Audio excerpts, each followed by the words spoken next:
Hey everybody, welcome to Culinary Characters Unlocked. I'm David Page. On this episode, the chef behind Mr. Tuna, the hot dog cart turned sushi cart turned brick and mortar restaurant in Portland, Maine, who's been named a 2025 Best New Chef by Food and Wine. Here's Jordan Rubin. Chef, how are you? Thanks for doing this. Yeah, thanks for having me. Well, Food and Wine 2025 Best New Chef. That's quite the accolade. Yeah, it was a very nice surprise last year and a secret that I had to keep for 6 months. Oh, they tell you ahead of time. I didn't know that. Yeah, they told us in March and we weren't announcing it till September. So it was a big secret for me to keep. You must have told someone. Yeah, I mean, you're allowed to tell your family and close people in the restaurant group because it is going to affect business and we want to give them as much of a heads up. Has it affected business? Yeah, it has. We're kind of seasonal here in Portland. Usually Labor Day is when we start to see the slowdown. And this year, the slowdown wasn't as extreme. There's not lines out the door right now. We'll probably see that sometime next spring. Yeah, I grew up in Western Massachusetts, so we would come to Maine in the summers. I don't recall ever going to Maine after it got cold. It's not real. I mean, people come up to ski, but they don't come to Portland. They go to the mountains. I've been trying to get the word out that the seafood is actually the best in the winter. I hadn't thought about that. Why is that? Just cold water. The cold water is great for the shellfish. Pretty much any fish. I mean, not any fish, but a lot of the fish up here really thrive in the cold water. And some of the best seasons are in the middle of the winter. Like uni season starts late September and runs through May. What season? Sea urchin. Oh, I thought you said loony, not uni. Oh, no.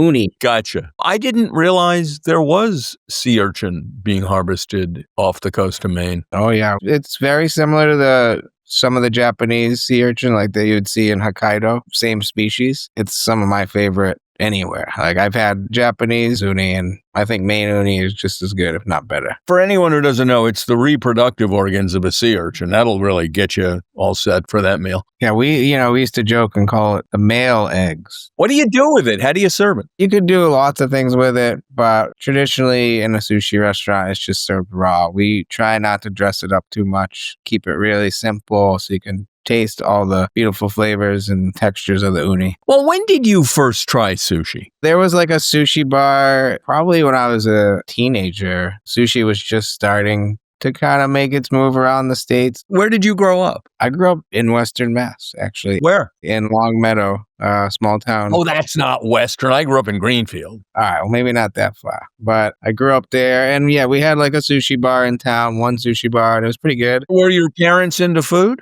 Yeah, I mean, we were a family that enjoyed food. We went out a lot. My mom cooked a lot. My grandparents cooked a lot. So yeah, food was important. My grandparents were actually in the hospitality business. They owned a Dunkin' Donuts in the 70s in Springfield. There is nothing more quintessentially New England culinary than a Dunkin' Donuts.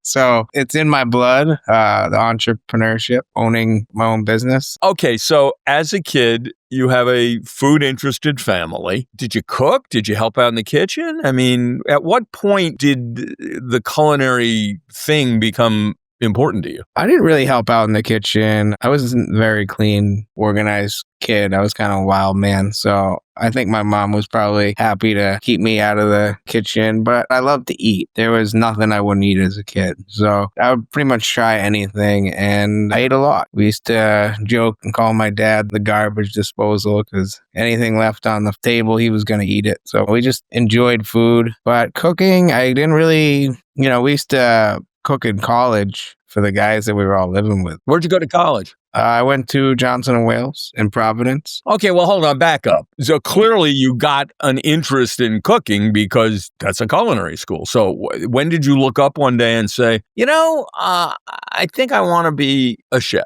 It didn't really happen like that. It was kind of, my options were a little bit limited. High school. You weren't on the honor roll, huh? I mean, I started really strong. Freshman, sophomore year of high school. Yeah, honor roll, all that. Some things happened and school became a little less important to me. And By the time it was time to go to college, I didn't really have a good plan. I didn't really know what I wanted to do, and I didn't really have lots of options. Harvard had not offered you a full ride. No. So I actually had some friends, local guys, friends of mine in Western Mass, that were going to Johnson Wales to play hockey. Well, hold on. I may be confused here. I thought it was a culinary school. Culinary schools don't have hockey teams.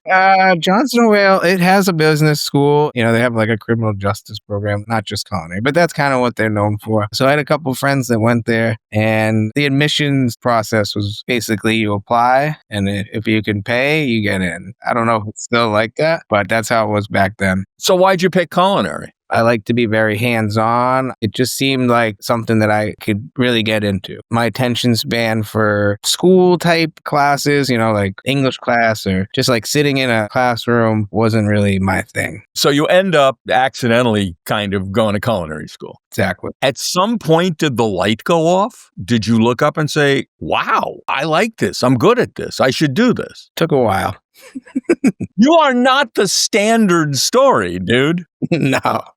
Okay, so how did the light slowly go off? At some point while I was in school, I started working at a restaurant downtown Providence that had a sushi bar. You started working there because you needed money or because you thought, hey, it'd be cool to work in a restaurant? I needed money. That was like the thing to do too. If you're in culinary school, a lot of people are working in restaurants. I got this job. I was just like the salad dude. And eventually the sushi guy's assistant no-showed. They're like, hey, who wants to try making sushi? I volunteered. And that was kind of it. That was my way into the sushi world. And I kind of liked it. It was very different than working on a hotline. It's way less stressful. How's it way less stressful to have to cut precision pieces of pristine fish and roll them in a certain way or make perfect rice? How is that not stressful? Well, and when you're the sushi guy's assistant, and this was a small restaurant, I didn't have to do really any of the important things. I was just kind of I need to slice some cucumbers. You need to portion this, I don't even think I was able to make the rice at that point. I was really just kind of a Band-Aid for him because he needed somebody to help. I don't think I was great at all. I probably, if I was him, I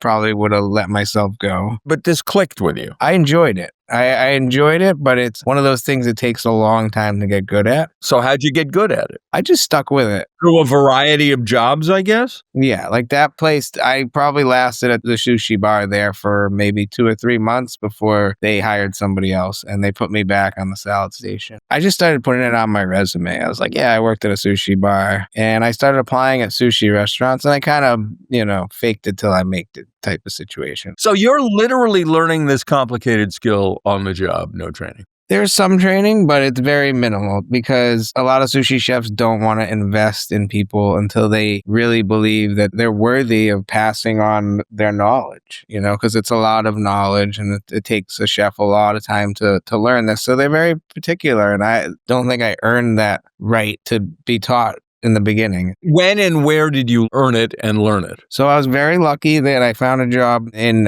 Medfield, Mass, which is kind of in the middle of nowhere. I saw a Craigslist ad. Somebody was looking for a sushi assistant, and I applied, and he hired me. His name was Chef Song. He was like the first sushi chef that really took me under his wing a little and was willing to teach me things. He must have saw something in me that the other chefs didn't see. He was my first mentor. And where'd you go from there? I actually followed him around for a little bit. He kind of moved around different sushi restaurants around Massachusetts, and I followed him. And we'll be right back.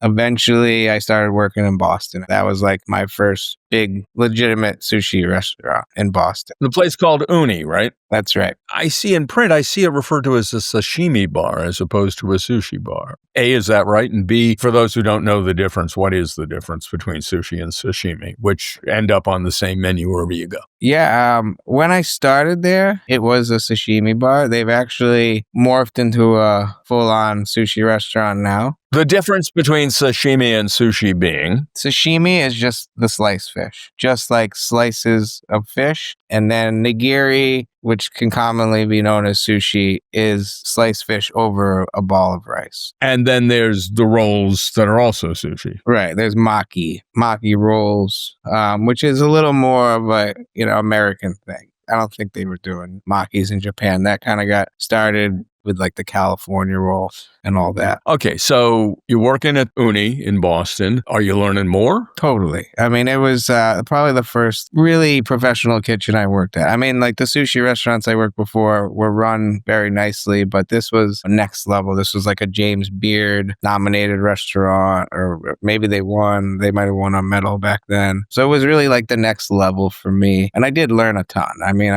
it was also kind of like a fusion of Japanese and French cuisine, and I had zero experience in any European cuisine at all. So that was just all new to me. All that stuff was new. All the French sauces and some of those techniques were very new. So I learned a ton while I was there. And what was your next step? My next step was I had an opportunity to kind of start a pop-up. And this was a long time ago. This was 2010. And I don't think pop-ups were really a thing back then. It was kind of like a pop-up residency where there was a restaurant, a seasonal restaurant in Gloucester, Mass. So North Shore, Boston, about 30 miles north. I had a friend of a friend who owned the restaurant, and they just were trying to do something to amp up business. And I proposed this, sushi pop-up for the summer. It started with one summer, just me. It's like a little beverage cooler and a classic sushi bar display case. And then, I had my buddy who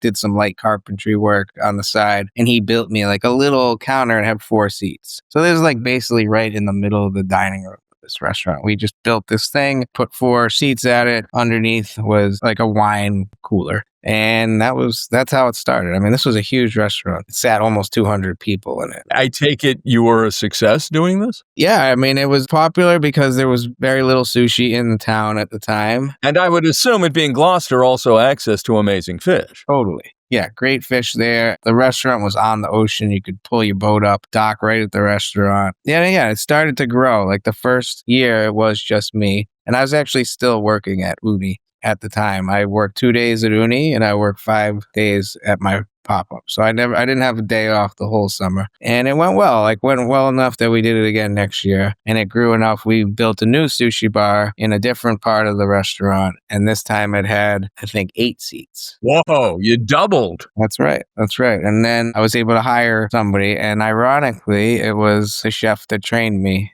originally. I convinced him to come work with me. What a wonderful feeling. Yeah, it was great. The sushi experience, done correctly, is an intimate connection between the chef behind the bar and the diner on the other side of the bar. What was that like? I mean, you had gotten to the point where you apparently knew what the hell you were doing. What's the feeling like? Once it clicks, it feels so good. I mean, it's like, I don't know if you're a golfer, but when you golf in the beginning, it's miserable. You can't hit the ball. Well, I don't golf, and my impression is it's miserable at all times, but continue. I know where you're going. But when you hit that shot and you get the one time out of 1,000. Yeah. And then you're like, oh, wow. I get this. Yeah. And then you can build on that. And that's what I did with my sushi. You start with the basics, and then you start feeling comfortable. You want to try something new. Were you being inventive? Were you creating new things? Yeah. My flavors were always been pretty untraditional when it comes to sushi. I try to keep it very simple, but a lot of flavors you wouldn't see at a traditional sushi bar. Like what? Like Latin flavors. So you're working at this place. You do this pop-up. It becomes more of a restaurant in the restaurant. At some point, you go out on your own and you buy a hot dog cart? Didn't happen right away. Okay, explain to me. What happened? So the pop-up restaurant closed. The owner sold the building. It still hasn't reopened. This was over 10 years ago. So I had no more pop-up. But I really, really enjoyed working for myself. So that was kind of my goal. It was just we're going to open a business. I'm going to open a restaurant. That was on my mind. That was it. I was convinced myself, you're going to open a restaurant. This is the plan. Start working towards that. And we kind of looked, me and my wife now, we just started dating back then, but she was very supportive of whatever I wanted to do. And I started looking for spaces on the North Shore originally. We were looking in Gloucester, in Rockport. for it. Actually, even in Boston, I looked at a place in the South End. Oh, yeah, pay that rent. Yeah, that was actually like a dream. I had no backers. I had no money. I couldn't have done it, but I looked at a space. But then we realized pretty quickly Massachusetts was expensive. And to open a restaurant in Massachusetts was kind of out of our reach at the time. And we started to go up to Portland just to hang out. And because I actually never came here until I was in my mid to late 20s. So when I first came to Portland, I was like, holy crap, this place is awesome. Like, how did I not know about this place? I kind of fell in love with it. And we decided we wanted to move here and open our restaurant. So we moved to Portland. I had a friend who had a restaurant here, and I worked for him for a little bit. And then another friend of mine moved here from the North Shore, and he opened his Italian restaurant here. I helped him get that open. While I was working there, I just didn't feel satisfied. I wanted to go back to working towards getting my sushi restaurant open, but we had even less money than when we moved here. We just really didn't know like how to start it. There were these guys that had a hot dog cart selling lobster rolls across from the Italian restaurant. And then there was another guy shucking oysters from a cart, and a light bulb went off. I was like, this is it. This is how we can do it. I just need to get my food into the hands of the people of Portland. And then I think we could really start something. So that is what we did. We went on Craigslist. We found a hot dog cart. I bought the cart for, I think, $1,000. Got all the permits, whatever it was, a city license, just kind of rigged up my cart. I was so proud of it. It was in the driveway. I was shining the thing. I had all of this. I had like a bike rack attached to it that held the rice cooker. So you're standing out there in the street slicing fish and making hand rolls? So the fish slicing happened ahead of time. We got out on the corner at 10 a.m. to get open by 11. That was the goal. But meantime, you were in the kitchen a lot earlier, I guess. I was up at 6 in the morning at least every day, and I didn't have a commercial kitchen. I had my house. So you're breaking the law, technically. Big time, yeah. I think it's okay to say now.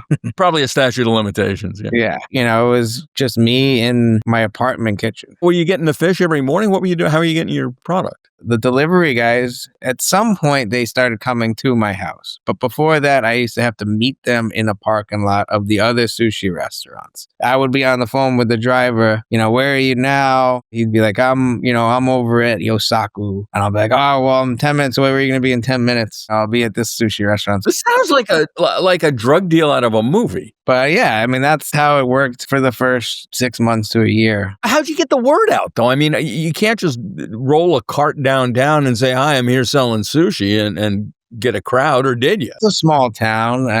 We opened in July. That helped. So there was 1 million people in town, but it is a small town. So, when something new opens, people know about it. And I think just a couple influencer type people happen to come by the cart and, they posted about it, and then word of mouth, really. And social media. Like my wife handled all the social media, and she does a really, really great job. So that's kind of how we started it. And it just kept growing from there. We'll be right back. How long after opening as a food cart did you become a brick and mortar? From the original cart until the actual brick and mortar that we opened last year was 7 years. Wow. But in between, we had a little space in the public market here. There's like a food hall type of situation here. And we were in there for 5 years. But it was mostly takeout. It was not really a place that people wanted to hang out. But it also served as our production kitchen for the catering and all the carts and stuff like that. You say carts. Were you running more than one at some point? We switched from carts to trailers at one point. I did a couple events. I did like a concert at this outdoor concert venue. And I just remember it was really windy and it's really dry and it's all like sand and it's like mostly dust over there. And it was so dusty that by the time we were done with the show, every single bit of everything was covered with this like layer of dust, like my whole body, everything. And I was like, we can't do this anymore. If we're going to be doing things like this, we need something we can stand inside. So we invested in these like trailers. I found one on Craigslist. This was basically how we find all. You live on Craigslist, apparently. Yeah. I mean, it was a good source. It was kind of before Facebook Marketplace really took off. So Craigslist, this was like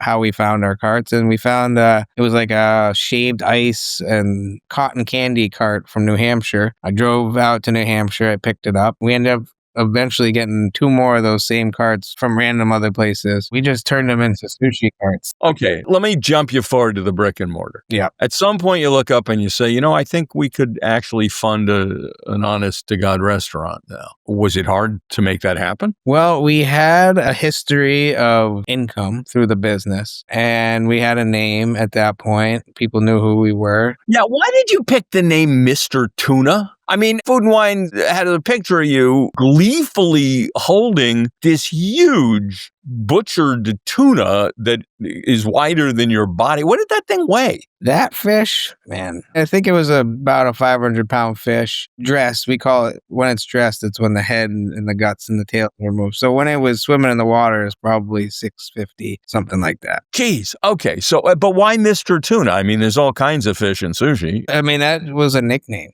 It was a nickname that started in a restaurant here in Portland. A nickname for you? Yeah, it was my nickname. Mr. Tuna. Okay, so you named the restaurant for yourself. Yeah, I liked it. We had some other ideas, but that was the one that stuck. We had some that I thought were good, but a lot of people did not like those original ideas. And Mr. Tuna was one that kind of everyone liked, and it made sense. And a buddy of mine did the design of the tuna dude. It made so much sense at that point that we never looked back. Okay, so you had enough of a rep. I guess a bank gave you enough money to open? Yeah. I mean, it was an SBA loan. So we worked with our local bank that we'd been banking with for, 5 years at that point. So we had a great relationship with them and they gave us a loan. I mean, the thing is, we'd already opened 2 other restaurants before Mr. Tuna's brick and mortar. Mr. Tuna's brick and mortar was our most recent. So we opened Crispy Guy in 2021. Which was a Thai place, right? Right. And it's still there. And then Barfuto we opened in 2022 and the Japanese place. Yeah. Sadly, we just closed that one. A victim of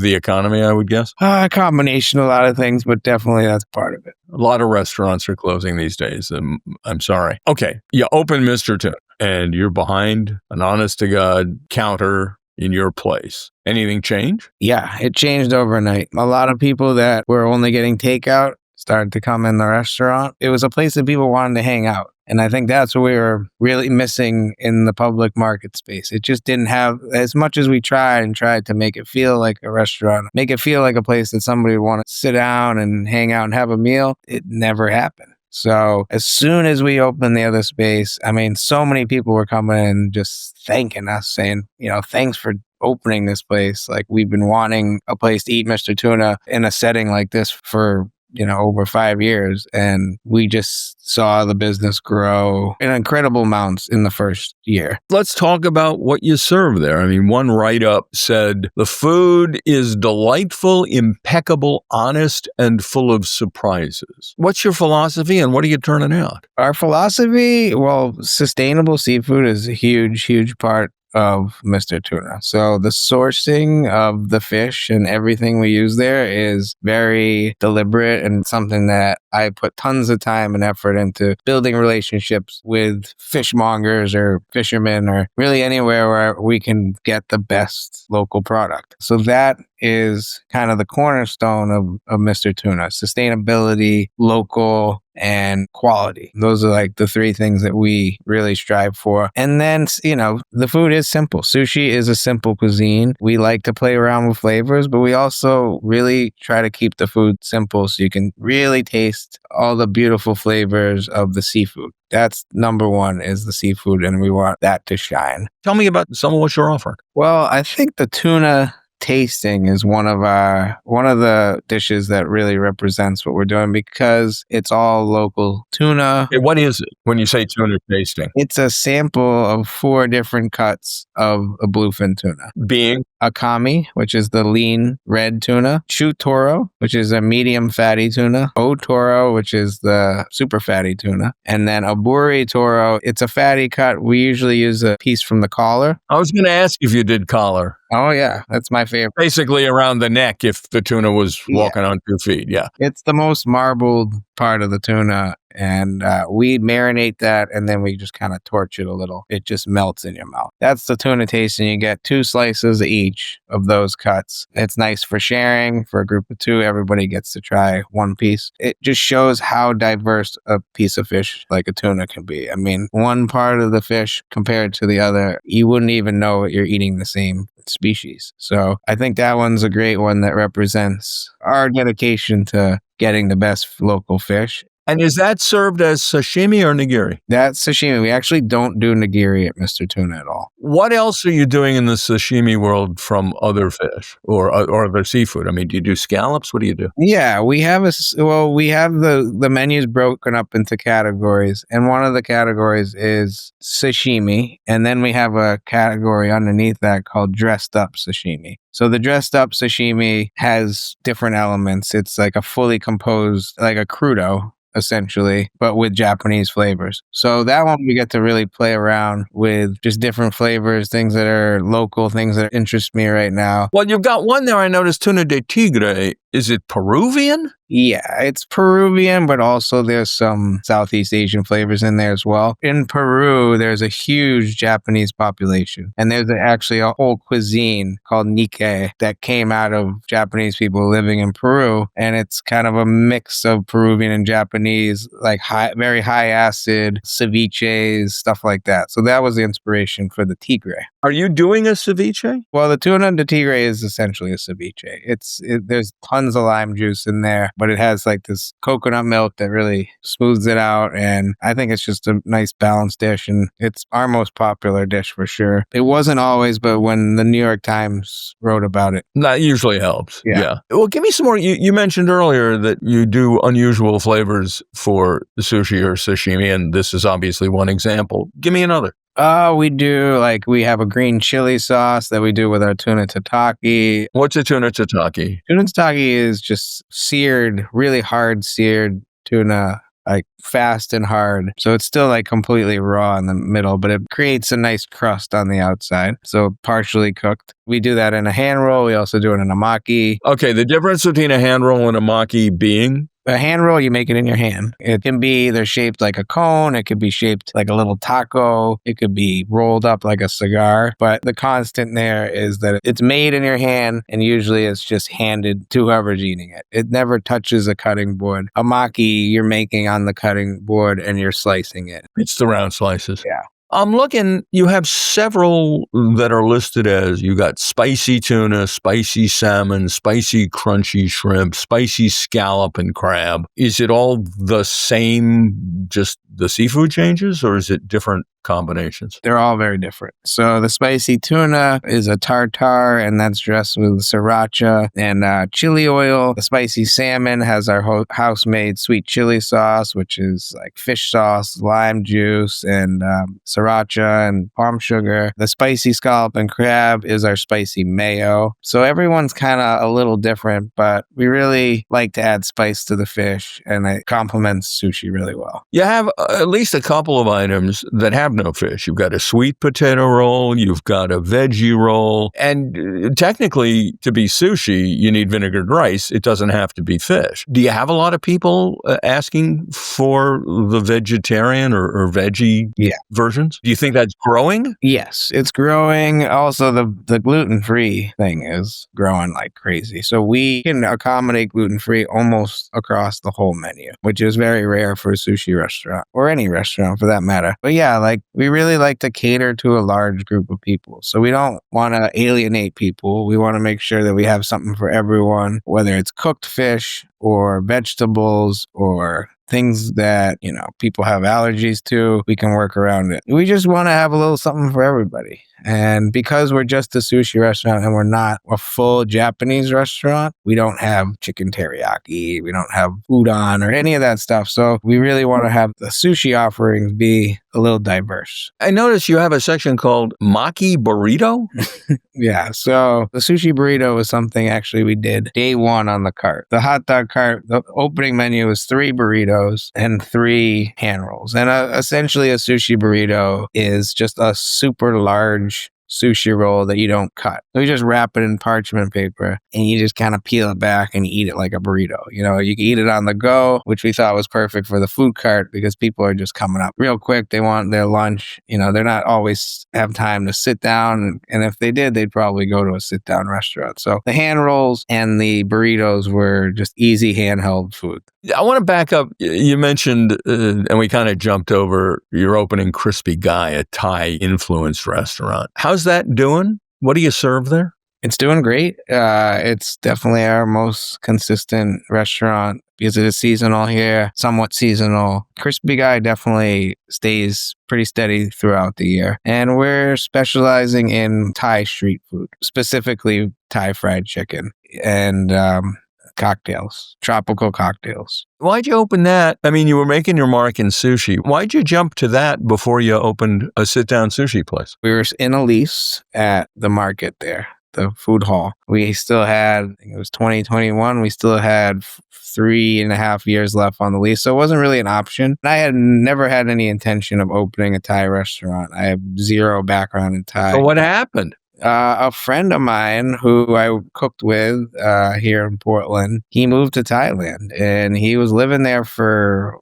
I think, like 3 years. Came back, he started working in New York and Chicago. He was just kind of moving around, but then he came back to Portland with all this great knowledge and great skills from working in Thailand. It was in the middle of COVID, like the worst part of COVID. None of the restaurants were open. Everybody was doing some kind of takeout pre-order. At that point, you couldn't even call a restaurant and order. Almost everyone was doing these pre-order things because it was too risky to prep a lot of food and not know how much you're going to sell. So we were doing that pre-order takeout for Mr. Tuna. When Kyle came back, he one day just made some Thai fried chicken at Mr. Tuna just for us to try. And I just remember being blown away by the flavor, like how crispy it was, everything. I was just like, I've never had chicken like this. So we decided that we were going to just have a pop-up with it.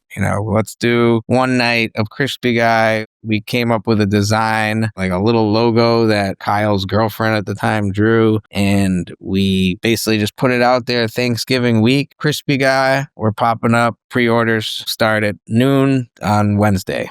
And noon on Wednesday, it opened up and we had sold everything within a minute. Like 1 minute, everything was sold. So we realized we had something and we kept doing it. It started with maybe one every 2 weeks. And eventually it turned into Kyle frying chicken in the basement of the public market. And we were doing it 4 nights a week for pickup. And every night we sold out. Like we never had anything left after. So after doing that for about 4 or 5 months, we started looking for a location. It made sense. We found a great spot. There was some deals going around because of COVID, and we felt comfortable doing it. So that's what happened. Well, congratulations. Let me circle back to Mr. Tuna for a second. Looking at the menu, are you doing sushi as it would be and sashimi as it would be done in Japan? Are you doing your version of it? And the impetus for the question is, I don't see a Philadelphia roll. I don't see a California roll. I don't see the over-the-top, super sauced, Americanized sushi that I've come to know. A, why not? And B, what exactly is it in your mind philosophically that you're doing? We have some things like that. That's definitely not the theme of the restaurant, but we have some, saucy rolls, just a couple, but I think they're really well balanced. They're not just like covered in sauce. They're, we're strategic about it, but I've always just been a little different and my style is different. The technique is very traditional. How we make the rice, how we treat the fish, how we cut the fish, how we season everything is very traditional. But then we're adding just a different element on top of that of my style of sushi, which is somewhat of a new style. In what way? So many sushi bars are kind of like a cookie cutter model. You have your super high-end sushi bars that are mostly tasting omakase type restaurants. And then you have your more basic sushi restaurants. And if you notice, they pretty much all have the same menu. They're very similar. Maybe stylistically, there's some small differences, but most people know what to expect when they walk into your average sushi bar in your town. But yeah, we like to play around with flavors. We like like to do things that you wouldn't see on many menus. We have a huge salad section, and most of the salads are not sushi restaurant salads. There's Japanese flavors in there, but I really wanted to have just more offerings than you would expect, especially since we don't have a full hot kitchen at Mr. Tuna. So, we had shrimp cocktail. We were using all this beautiful wild shrimp. Right now we have this like spicy tuna nacho thing on the menu. It sounds kind of silly, but it really works. No, that sounds like the perfect accompaniment to watching the resurgent Patriots this fall. Yeah, there you go. Maybe we will do well this year on the Super Bowl. Usually a slower day at Tuna. We like to have fun. We just like to play with flavors. And the rule is really just keep it simple. And the most important thing is the quality of everything. What's coming up? Big plans? Hunker down? What are you doing next? We are actually looking to open a second Crispy Eye in Providence, Rhode Island right now. We've been looking at spaces down there. It's not really a secret. It's not now. I actually took an interview from the Boston Globe. I didn't think it was going to be a big story, but there go your real estate prices. Yeah. But we were kind of stuck. We weren't finding any locations that we liked. So we thought that would kind of help. And it has. Since that article came out, a lot of people reached out to us, landlords or people that knew of spaces that were opening up. So that's kind of our next move right now. And really just fine-tuning Mr. Tuna, tightening everything up and keep putting out new dishes. The winter is a really great time for us to research or test dishes or have fun events, bring in chefs from out of town, do special dinners. We had a chef from Tokyo last year who came and did a couple nights at Mr. Tuna. Those are things that we don't really do in the summer. It's too busy. It's too hectic, and we really don't have the bandwidth for it then. But now, one of the few silver linings of the seasonality here is we get a chance to take a breath and regroup and really just do some cool stuff. Well, you're doing a lot of cool stuff, and congratulations again on being named a Food and Wine Best New Chef. And I want to thank you for taking the time to chat with me. This has just been delightful. Yeah. I could talk all day. Hey, you're very good at it. When I get back to New England, maybe I'll pop in. I would love that. As would I. Thank you, Chef. Thank you, David. Jordan Rubin on Culinary Characters Unlocked. I'm David Page. I'll see you next time. And be sure to check out our Culinary Characters Unlocked Substack, too.